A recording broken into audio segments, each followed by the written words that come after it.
Hello दोस्तों, स्वागत है आपका साइंस नॉलेज के एक नए वीडियो में। हम लोग हिस्ट्री का टू द पॉइंट अध्ययन कर रहे हैं, जो कि प्रीलिम्स के या वनडे एग्जाम के रिवीजन के लिए बहुत इंपॉर्टेंट रोल प्ले कर सकता है। हम लोग जैन धर्म का अध्ययन कर रहे थे और ये जैन धर्म पर हम लोगों का सेकेंड वीडियो है।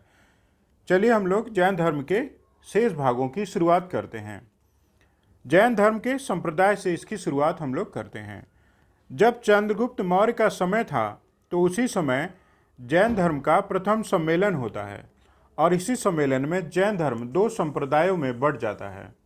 और वो कौन से संप्रदाय थे? श्वेतांबर और दिगंबर। इन दोनों के प्रवर्तक कौन थे और इन दोनों में क्या अंतर है? प्रीलिम्स के लिए ये इंपॉर्टेंट हो सकता है। तो चलिए इन दोनों के प्रवर्तक और इन दोनों में क्या अंतर है, इन लोगों की मान्यताओं में, दोनों संप्रदाय की मान्यताओं में क्या अंतर है, इसको हम लोग देख लेते हैं। तो श्वेतांबर के प्रवर्तक थे स्थूलभद्र। इनको श्वेतांबर किस लिए कहा जाता था? कि ये श्वेत वस्त्र धारण करते थे। दिगंबर के प्रवर्तक भद्रबाहु थे। इनको दिगंबर इसलिए कहा जाता था कि ये वस्त्र धारण नहीं करते थे, वस्त्रहीन रहते थे। श्वेतांबरों का मानना था कि भोजन ज्ञान प्राप्ति के बाद आवश्यक है, जबकि दिगंबर मानते थे कि भोजन की आवश्यकता नहीं है। और भी अंतर था। जैसे श्वेतांबर मानते थे कि वो 19वें तीर्थंकर मल्लीनाथ स्त्री थे, जबकि दिगंबर मानते थे कि वो पुरुष थे। श्वेतांबर साधुओं को यति कहा जाता था, आचार्य और साधु कहा जाता था, जबकि दिगंबर साधुओं को एल्लक, क्षुल्लक या निग्रंथ साधु कहा जाता था। दोनों में एक और अंतर था। श्वेतांबर मानते थे कि महावीर का विवाह हुआ था, जबकि दिगंबर मानते थे कि महावीर का विवाह नहीं हुआ था, महावीर अविवाहित थे। तो ये कुछ पॉइंट थे जो कि श्वेतांबर और दिगंबर के बीच क्या अंतर है ये स्पष्ट करता है और इसके प्रवर्तक के बारे में चर्चा करता है। अब श्वेतांबर संप्रदाय भी कुछ उप संप्रदायों में विभाजित हो गया था, उसके बारे में भी हम लोग देख लेते हैं। श्वेतांबर संप्रदाय दो भागों में बढ़ गया था, पुजेरा या डेरावासी और दूसरा है ढूंढिया या स्थानकवासी। पुजेरा कौन थे? जो तीर्थंकरों की पूजा करते थे, तीर्थंकरों की मूर्तियों की पूजा करते थे। ढूंढिया स्थानकवासी कौन थे? जो जैन सिद्धांतों का ही पालन करते थे। दिगंबर संप्रदाय भी उप संप्रदायों में बढ़ गया था, जिसमें 20 पंथी, 13 पंथी और समया पंथी थे। 20 पंथी कौन थे? जो जैन मूर्तियों की भी पूजा करते थे और भैरवनाथ की भी पूजा किया करते थे।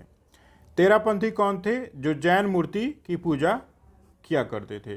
और वहीं समया पंथी वो थे जो जैन सिद्धांतों का ही पालन किया करते थे। तो कभी कभी प्री में इस तरह से प्रश्न पूछ सकता है कि 20 पंथी संप्रदाय किस धर्म से संबंधित है, तो आपको ये फैक्ट याद होना चाहिए। तो इस रूप में हम लोग जैन संप्रदायों उप संप्रदायों के बारे में देखा। अब हम लोग जैन धर्म के प्रमुख सम्मेलन और संगीतियाँ जो थीं उसके बारे में अध्ययन करेंगे। तो जिस तरह से बुद्ध धर्म का सम्मेलन हुआ था, जैन धर्म का भी सम्मेलन हुआ था।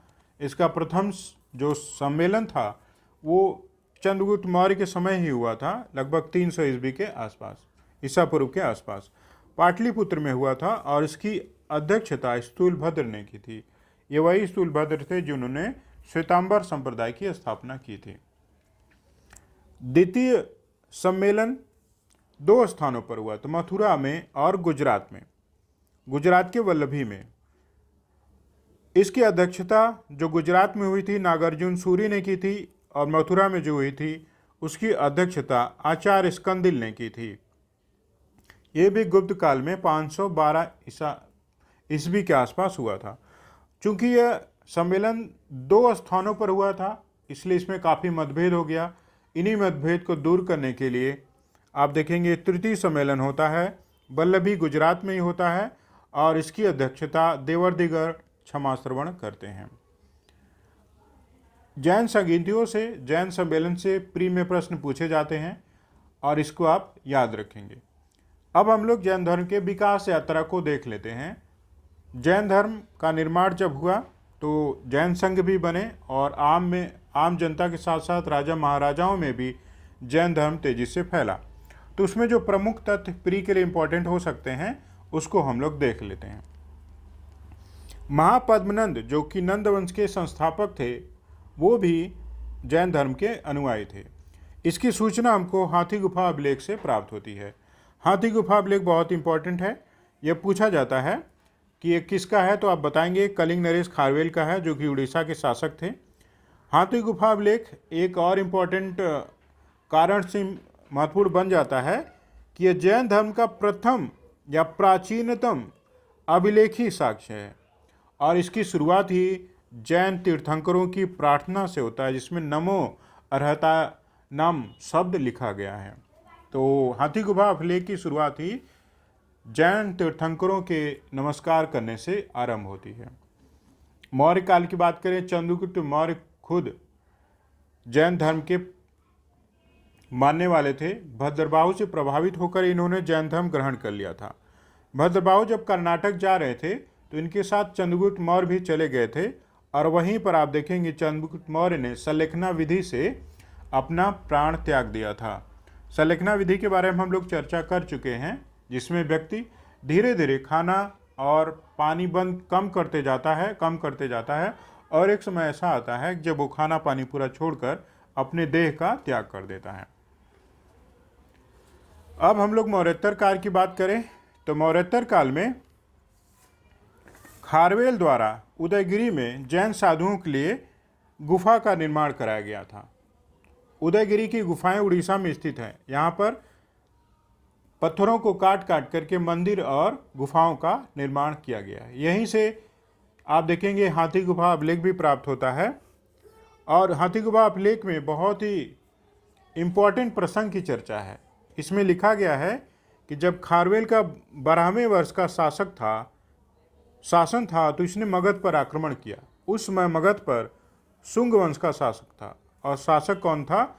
बृहस्पति मित्र। खारवेल ने बृहस्पति मित्र को पराजित करके महापद्मनंद द्वारा कलिंग से ले गई जैन मूर्ति को वह पुनः वापस लाता है। महापद्मनंद कलिंग पर आक्रमण किया और वहां से जैन मूर्ति मगध ले गया था। खारवेल उसको वापस लाता है। जैन धर्म के विकास के क्रम में गुप्त काल में भी इसका विकास होता है। गुप्त काल में मथुरा में एक कंकाली टीला है जो गुप्त काल से संबंधित है।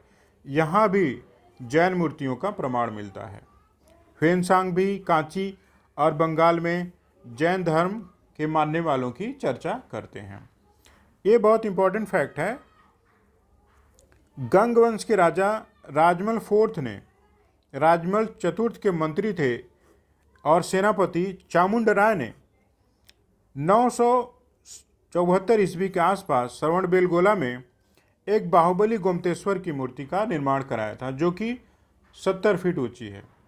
और यहाँ पर आप देखेंगे हर 12 वर्ष में बहुत बड़े मेले का आयोजन होता है, जिसको महामस्तकाभिषेक कहा जाता है। इसमें गोमतेश्वर की पूजा की जाती है कि जो बहुत बड़े जैन आचार्य थे, जैन मुनि थे। उसी तरह से गुजरात के चालुक्यों ने भी जैन धर्म को प्रश्रय दिया। चालुक्य नरेश भीम फर्स्ट के मंत्री थे बिमल पाल और तेजपाल।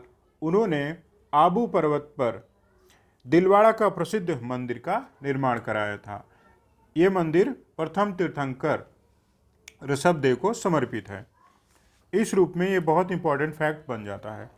विकास क्रम में आप देखेंगे चालुक्य वंश के लोग भी जैन धर्म के मानने वाले थे।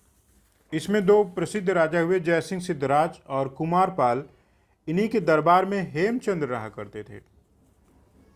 हेमचंद ने परिशिष्ट पर्वन की रचना की और हेमचंद के प्रयासों से आप देखेंगे कि जैन धर्म जनमानस में और अधिक लोकप्रिय हुआ और अधिक प्रचलित हुआ। तो इस रूप में जैन धर्म के विकास क्रम में जो इम्पोर्टेंट फैक्ट्स थे हम लोगों ने उसको रिवाइज किया। अब हम लोगों को जैन साहित्य के बारे में देखना है। जैन साहित्य को आगम के नाम से जाना जाता है, जिसकी भाषा प्राकृत है। इसको मगधी या अर्धमगधी भाषा भी कहा जाता है। और इस आगम को कई भागों में लिखा गया है, जिसमें 12 अंग हैं, जिसमें सिद्धांत और नियमों की चर्चा है। 12 उपांग हैं, 10 प्रकीर्ण, 6 छंद सूत्र, 4 मूल सूत्र, अनुयोग सूत्र, इन सब की चर्चा की गई है। आपको ये सब पढ़ना नहीं है, बस शब्दों से परिचित रहना है। कभी कभी प्रश्न यहाँ से आ सकते हैं कि अंग, उपांग, प्रकीर्ण, छंद सूत्र, ये जो साहित्य हैं किस धर्म से संबंधित है, तो आपको पता होना चाहिए जैन धर्म से संबंधित है। उसी तरह से भगवती सूत्र में स्वामी जी के, महावीर स्वामी के जीवन का वर्णन है, और अचरांग सूत्र में बौद्ध भिक्षुओं के आचरण के नियमों की चर्चा की गई है। नया धम्म कथा सूत्र में भगवान महावीर की शिक्षाओं का संकलन है, और कल्प सूत्र के बारे में हम लोग पढ़े ही थे, इसकी रचना भद्रबाहु ने की थी। कुछ संस्कृत साहित्य भी हैं जो बहुत फेमस हैं जैन धर्म के, जैसे द्रव्य संग्रह, इसकी रचना नेमिचंद्र ने की थी। न्यायावतार, इसकी रचना सिद्धसेन ने की थी, सिद्धसेन दिवाकर। तत्वार्थ दिगम सूत्र, इसकी रचना उमाशंकर स्वामी ने की थी। स्यादवाद मंजरी, इसके रचयिता मल्लीसेन थे। तो ये साहित्य है, साहित्य से 1-2 प्रश्न पूछे जाने की संभावना होती है, तो ये सब फैक्ट्स को आप रिवाइज कर सकते हैं। तो कुछ इंपॉर्टेंट फैक्ट हैं जो जैन धर्म से संबंधित हैं और छूट जाते हैं, हम लोग उसको भी कवर कर लेते हैं।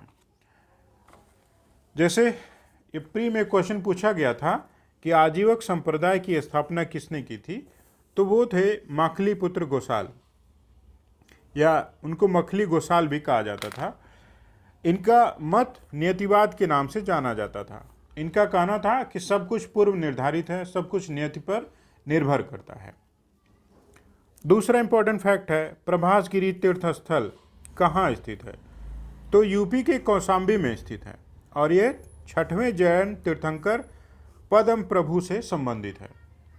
कौशाम्बी यूपी का ऐसा स्थल है जो जैन और बौद्ध दोनों धर्मों का प्रसिद्ध तीर्थ स्थल है। ये भी प्रश्न पूछा गया यूपी पीसीएस में कि यूपी का कौन सा स्थल है जो जैन और बौद्ध धर्म दोनों का तीर्थ स्थल है, तो आप कौशाम्बी को ही बताएंगे। जैन धर्म में कुछ फेमस टर्मिनोलॉजी है, कुछ शब्द है जिसका मतलब हम लोग समझ लेते हैं। एक शब्द है निर्जरा। निर्जरा का अर्थ होता है कर्म परमाणुओं के पूर्ण विनाश की अवस्था होती है। कर्म परमाणु क्या होते हैं? जब जीव अनुचित कर्म करता है तो ये कर्म उसके आत्मा को या उस जीव को घेर लेते हैं, जिससे दुख होता है।